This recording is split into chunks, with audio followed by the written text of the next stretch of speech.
सभी भाइयों को मेरा नमस्कार। भाइयों, आज मैं आपको एलर्जी के बारे में बताना चाहता हूं। जिन भाइयों को लंबे समय से किसी भी टाइप की एलर्जी है। एलर्जी दोस्तों सैकड़ों टाइप की होती है। किसी भी चीज़ से एलर्जी है, ये वीडियो पूरी देखने के बाद ये मेरा दावा है कि पूरे जीवन में उनको कभी भी एलर्जी का सामना नहीं करना पड़ेगा। तो दोस्तों, वीडियो शुरू करने से पहले आप लोगों को बता देना चाहता हूं कि कॉपी पेन लेके बैठ जाइए, क्योंकि ये जो जानकारी है पूरे यूट्यूब के ऊपर आपको कहीं नहीं मिलेगी। दोस्तों, हमारा जो मकसद है वो वीडियो बनाना नहीं है। दोस्तों, हमारा जो मेन मकसद है लोगों को फ़ायदा पहुंचाना है। अगर हमारी बनाई हुई वीडियो से 100 लोग अगर उसको देखते हैं, अगर मान लो 10 लोगों ने भी उस पर अमल कर लिया, तो हमें बड़ी खुशी होती है कि हमारी बनाई हुई वीडियो से या हमारी दी हुई जानकारी से किसी भाई का भला हो। तो दोस्तों, सबसे पहले हम बात करते हैं छींक वाली एलर्जी की। तो दोस्तों, जिन भाइयों को छींक वाली एलर्जी है उनको करना क्या है। उन भाइयों को सबसे पहले रुई लेनी है। रुई की एक बत्ती बनानी है, कन्नी उंगली के बराबर मोटी और करीब 3 इंच लंबी हो। इतनी लंबी बत्ती बना लें और बत्ती को गीला ना करें, किसी भी घी में किसी भी ऑयल में, सूखी बत्ती हो। उस बत्ती को माचिस की तिल्ली से जलाकर जब बत्ती आधी जल जाए फूंक मार लें। फूंक मार कर उस बत्ती को नाक के नीचे लगा कर इस टाइप से सांस खींच लें। दोस्तों, आपने अगर 3 टाइम ऐसा कर लिया तो ये मेरा दावा है कि पूरे जीवन में आपके पूरे जीवन भर जो छींक वाली एलर्जी है वो कभी नहीं आएगी। उसके बाद हम बात करते हैं यूरिन वाली एलर्जी की। दोस्तों, जो फीमेल्स हैं वो कई बार क्या है कि हवाई यात्रा के दौरान या रेलवे यात्रा के दौरान या फिर बस की यात्रा के दौरान जो सार्वजनिक शौचालय हैं उनको यूज कर लेती हैं, और वहाँ पर उस टॉयलेट के अंदर हज़ारों लोग सुबह से शाम तक बाथरूम करते हैं, जिनके कारण वहाँ सैकड़ों टाइप के कीटाणुओं की संख्या फैल जाती है। और जो फीमेल्स जाती हैं वो नीचे बैठकर यूरिन करती हैं, तो उनके द्वारा यूरिन उनकी बॉडी में प्रवेश कर जाता है। तो उनसे हाथ जोड़ कर मेरा निवेदन है कि कभी भी किसी अनजान जगह पे बाथरूम जाएं तो सबसे पहले उसमें कुछ भी ना बने तो 1 से 2 लीटर पानी डाल दें, उसके बाद में यूरिन पास करें। तो आपको जो यूरिन की एलर्जी है कम से कम 75 से 80% उससे निजात मिल जाएगा। और अगली बात हम करते हैं दोस्तों लंग्स की प्रॉब्लम की। जिन भाइयों को लंग्स की एलर्जी है, यानी कि बहुत से भाइयों को सांस लेने में दिक्कत होती है, परेशानी होती है, वो भी एक टाइप की एलर्जी है। उसका तरीका क्या है दोस्तों? उसका सबसे सिंपल उपाय है कि पंसारी की दुकान पर जाकर 50 ग्राम मुलेठी और 20 से 25 ग्राम काली मिर्च और 150 से 200 ग्राम पुराना गुड़ लेकर आएँ। उस चीज़ को गुड़ को अलग कर दें और मुलेठी और काली मिर्च को तवे के ऊपर रोस्ट कर लें, यानी कि हल्का भून लें और कूट पीट कर उसका चूरन बना लें। उस चूरन को जब चूरन तैयार हो जाए उस चूरन में पुराने गुड़ को मिलाकर उसकी कंचे के बराबर की गोलियां बना लें।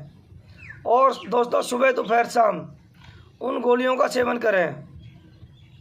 अगर आप ऐसा करोगे तो 1 सप्ताह के अंदर जो आपकी लंग्स की एलर्जी है बिल्कुल सही हो जाएगी दोस्तों। उसके बाद दोस्तों बात करते हैं धूल धुआं की एलर्जी की। हमारी जो बहुत सी माता बहनें हैं झाड़ू काटती हैं या धूप में काम करती हैं या धूल धुएं का काम करती हैं, उससे भी उनको बड़ी एलर्जी होती है। उसका सबसे सिंपल तरीका बताता हूं दोस्तों। उनको क्या काम करना है, उनको लाना है गोंद कतीरा लेना है 50 ग्राम और 50 ग्राम की मात्रा में लेना है बबूल के पेड़ की पत्तियां, यानी कि दोस्तों देहात में देसी कीकर बोलते हैं। बबूल के पेड़ की पत्तियों को और गोंद कतीरा को, और उसमें मात्र 50 ग्राम यानी कि 4 से 5 चम्मच खांड मिलानी है। अगर खांड ना मिल सके तो धागे वाली मिश्री मिलती है, उसके अंदर धागा लगा होता है। धागे वाली मिश्री लाकर उसको कूट पीट कर सबका जूस बना लें मिक्सर में। उस जूस का अगर आपने 10 से 15 दिन सेवन किया तो पूरे जीवन भर आपको इस एलर्जी का सामना नहीं करना पड़ेगा दोस्तों। उससे अगला आता है हमारी एलोपैथी दवाओं से एलर्जी। बहुत से भाइयों का कहना है कि हमें एलोपैथी दवाओं से बहुत एलर्जी है, अलग अलग टाइप की एलर्जी हो सकती है। तो भाइयों, आप सभी के घर में, हमारे सभी के घर में एक तुलसी मिलती है। तुलसी हमें 5 टाइप की होती है, ये बात हमको ध्यान रखनी है। और जो सबसे बेटर तुलसी है, जो हमारे काम की जो तुलसी है, उसका जो पत्ता है थोड़ा नारंगी टाइप का होता है और उसकी डंडी भी थोड़ी नारंगी टाइप की होती है। अब हमको करना क्या है, उसका 1/4 चम्मच अर्क निकाल लें और सुबह दोपहर शाम एक ही दिन उसका सेवन करें। तो दोस्तों नोट कर लीजिए, पूरे जीवन में आपको कभी भी एलोपैथी दवाइयों से कोई एलर्जी नहीं आएगी। और दोस्तों बहुत सी माता बहनों को क्या है कि गर्मी के अंदर मतलब उनकी बॉडी के ऊपर रेडनेस की समस्या बहुत ज़्यादा आ जाती है। रेडनेस की समस्या आने से उन्हें खुजली करने का बहुत मन करता है और मजबूरी बस हो जाती भी हैं। तो उससे निपटने का सबसे सिंपल तरीका क्या है, सबसे पहले ये है कि मैदानी बोरिंग से जो पानी निकलता है, सिंपल पानी से नहाएं। नहाने के बाद कॉटन के कपड़े से अपनी बॉडी को पूछ लें। कॉटन के कपड़े से अपने शरीर को पूछने के बाद मार्केट के अंदर एक कच्ची हल्दी आती है, कच्ची हल्दी लेनी है, मात्र 20 ग्राम कच्ची हल्दी। और कच्ची हल्दी 20 ग्राम लेने के बाद जो गेंदा के फूल होते हैं, ध्यान रहे दोस्तों, पीले रंग का फूल ना हो, पीले रंग के अलावा हल्का गुलाबी टाइप का फूल आता है, उसको और कच्ची हल्दी को मिलाकर उसमें 2 से 3 ढक्कन गोमूत्र डाल लें। उसकी चटनी बनाकर हाथों पे लगा के इस टाइप से, जहाँ भी बॉडी में रेडनेस है, इस टाइप से उसकी मसाज कर लें, हल्की हल्की इसकी मालिश कर लें।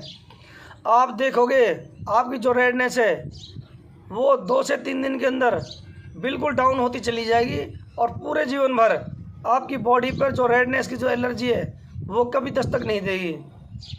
दोस्तों अगली बात हम करते हैं कील मुहासों वाली एलर्जी की। मैक्सिमम होता क्या है दोस्तों, ये जो कील मुहासे हैं ये जवानी के अंदर ज़्यादा आते हैं, यानी कि जिन बच्चों का यंग ब्लड होता है, यानी कि 15-16 साल की उम्र के बाद और करीब 24-25 साल की उम्र तक इनका प्रभाव बॉडी में ज़्यादा देखने को मिलता है। और इनका ज़्यादा बढ़ने का कारण क्या है दोस्तों, आज हम वो बात कर लेते हैं। इनका ज़्यादा बढ़ने का कारण क्या है, मान लो किसी बच्चे को स्किन पे कोई पिंपल्स हो गया, बच्चा क्या करेगा, बाहर भीतर जाने में उसको शर्म आती है, उस पिंपल्स को फोड़ के कील को बाहर निकाल देगा और उसको ऐसे रगड़ लेगा। तो दोस्तों ध्यान रहे, जहाँ भी वो कील हुई है, जहाँ भी वो पिंपल्स हुआ है, अगर आपने उसको भींच के फोड़ के निकाल दिया, उसका जो अर्क है यानी उसका जो पीप बना हुआ है वो आपकी बॉडी पर जहाँ भी लग गया, तो एक पिंपल्स को निकालने से 2-4 पिंपल्स और आ जाते हैं। उनको निकालोगे तो 10 आ जाएंगे, 10 को निकालोगे तो 100 आ जाएंगे, यानी कि मल्टीप्लाई होते हैं। तो दोस्तों पिंपल्स का सबसे उत्तम इलाज क्या है, सबसे पहले हम ये जान लेते हैं पिंपल्स होते क्यों हैं। दोस्तों पिंपल्स होने का सबसे जो बड़ा कारण है, हमारे ब्लड में यानी कि हमारे जो खून के अंदर एसिड की मात्रा बहुत ज़्यादा बढ़ जाती है, इस कारण से हमें पिंपल्स आते हैं। तो क्यों ना हम उस कारण को ही समाप्त कर दें। दोस्तों अगर हमने वो कारण ही समाप्त कर दिया तो पिंपल्स तो अपना आप बंद हो जाएंगे। तो दोस्तों करना क्या है, सबसे पहले हमें सुबह उठते ही 3 से 4 गिलास ताज़ा पानी पीना है। और वो पानी पीने के 10-15 मिनट बाद हमें घूम के टॉयलेट जाना है। टॉयलेट के तुरंत बाद 2 कच्चे नारियल, 2 हरे नारियल का पानी लगातार 1 महीना सेवन कर लें। हरे नारियल का पानी अगर आप 1 महीने सेवन कर लें, और जो अवॉइड करने की चीज़ें हैं वो नोट कर लीजिए। एक तो लाल मिर्च है, दूसरा सफ़ेद नमक, तीसरा रिफाइंड ऑयल, चौथा फ्रिज का पानी।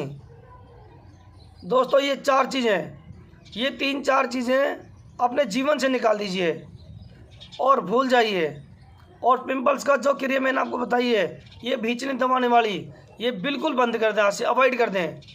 अगर फिर भी बहुत से भाइयों को ये है कि मुझे किसी प्रोग्राम फंक्शन में जाना है, इसको अवॉइड नहीं कर सकता, तो जिनकी स्किन सफ़ेद है तो हाथ जोड़ के रिक्वेस्ट है वो अप्लाई ना करें।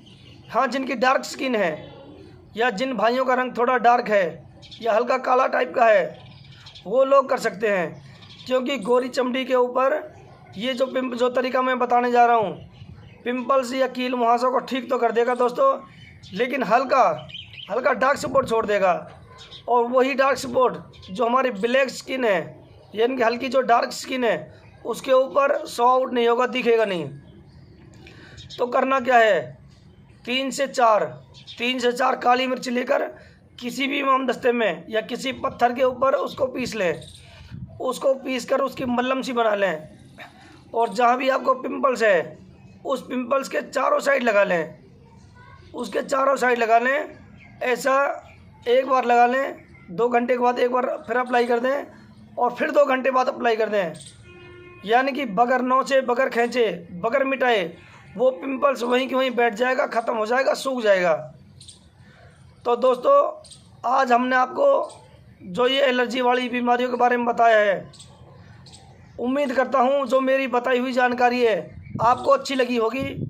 दोस्तों मेरी बताई हुई जानकारी अगर आपको अच्छी लगी है तो कृपया लाइक, कमेंट एंड सब्सक्राइब करें और सभी ज़रूरतमंद दोस्तों को शेयर करें ताकि इस वीडियो को देखकर सभी भाइयों को फ़ायदा मिल सके।